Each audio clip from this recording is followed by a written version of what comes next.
দুপুরের লাঞ্চ, এই যে গরম গরম ভাত, এটা হচ্ছে শাক ভাজা, এটা কলমি শাক আলু দিয়ে, আর এটা হচ্ছে টক দই আর বেসন দিয়ে আর বড়া দিয়ে, ছোটো ছোটো বড়া দিয়ে কারি, দইয়ের কারি। কারি চাল খেতে খুব ভালো লাগে গরমের দিনে, এই কারি। আর এদিকে আছে কাতলা মাছ আলু পটল দিয়ে ঝাল ঝাল, আর এদিকে আছে অমলেট।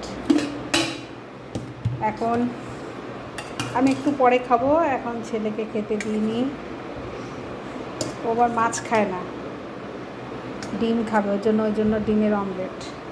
আর এদিকে 2 পিস মাছ আছে, ওটা আমি খাবো, লেজা আর একটা দাগা না কি বলে, যাই হোক, এটা ছোটো পিস। এই হলো আজকে দুপুরের লাঞ্চ। এই যে টক দই বেসন দিয়ে, এটা একদিন রেসিপি দেবো, গরমের দিনে খাওয়া খুব ভালো।